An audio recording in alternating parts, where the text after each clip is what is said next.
Bonjour, chers frères et sœurs. Ashlook toujours, comme vous le savez. Et aujourd'hui, comme je vous ai toujours promis que nous allons parler de nouveaux sujets, aujourd'hui nous allons parler du sujet de la vraie richesse de la vie.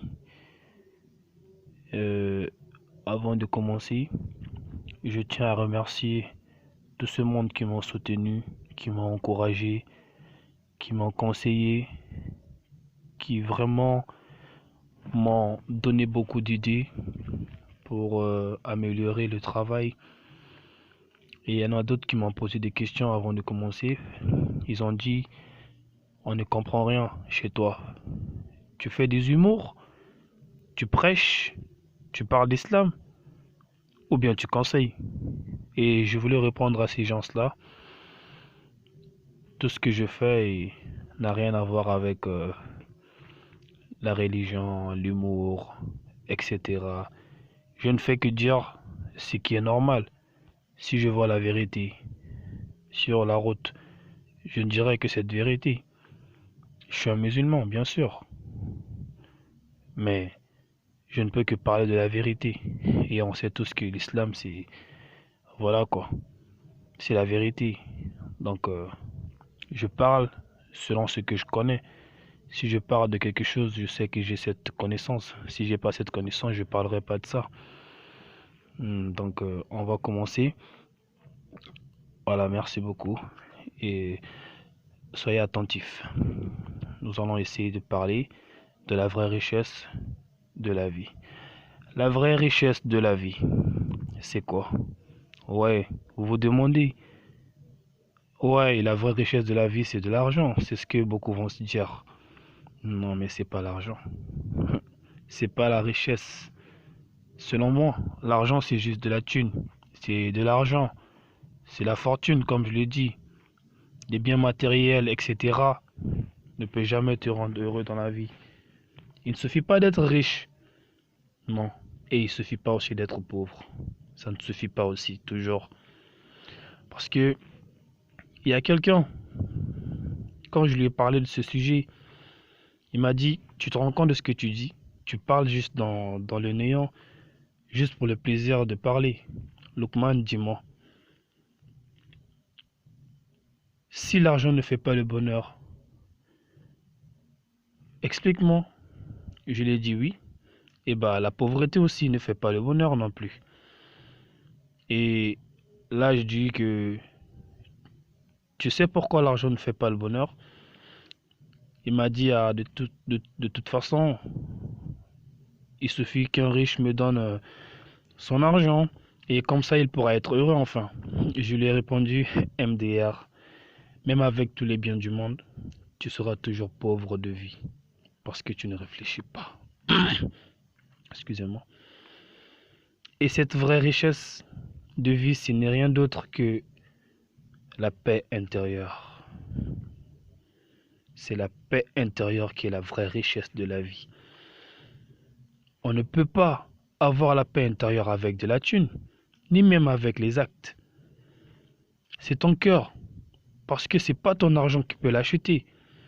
La paix du cœur, ça s'achète pas avec de l'argent, mais avec des pensées positives. Quand tu es toi-même, quand tu es simple, quand tu es humble, quand tu es généreux, et c'est là que tu auras la paix du cœur. Tu es riche, tu manges même pas bien, tu bois pas assez, tu dors presque pas, tu oublies n'importe comment.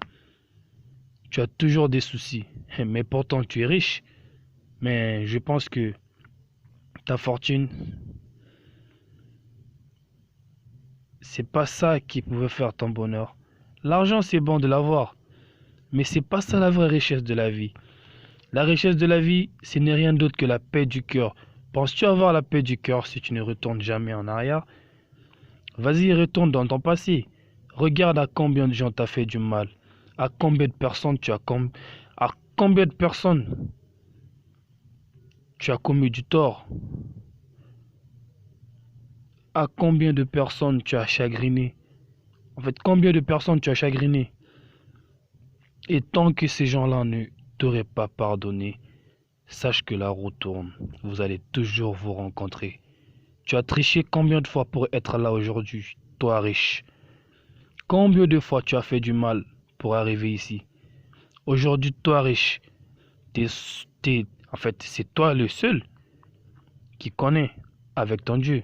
Alors repens-toi, reviens en arrière, réconcilie-toi, demande pardon aux gens à qui tu as commis du tort et cherche à te racheter.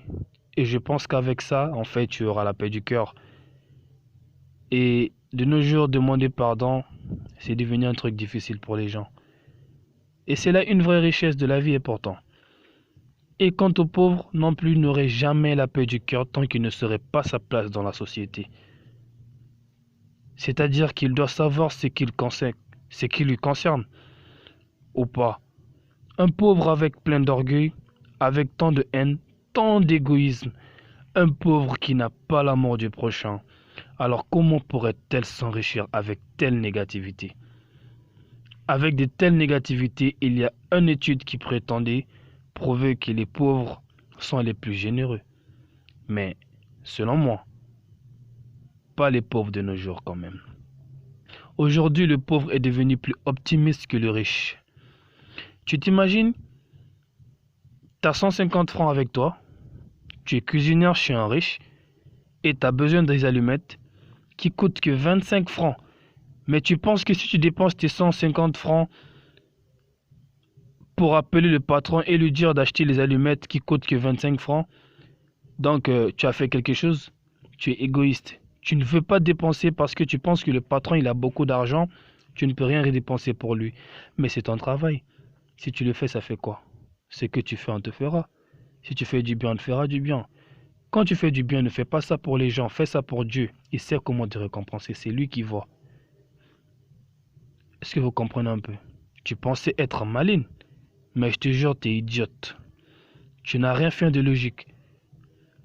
Tu n'as rien fait de logique. Tu t'es plutôt ruiné en fait des comptes. Ce que tu fais, on te le fera. Pauvre ne veut pas dire l'argent. L'argent, c'est rien comparé à la pauvreté. Une vraie réalité de la pauvreté, c'est pas l'argent. C'est pas le manquement d'argent.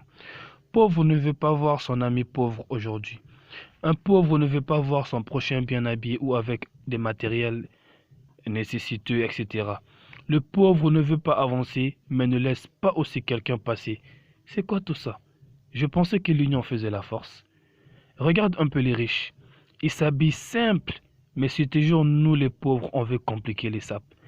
Si ce n'est pas Jordan, c'est Nike. Si ce n'est pas Louis Vuitton, c'est Gucci, etc. C'est quoi tout ça là?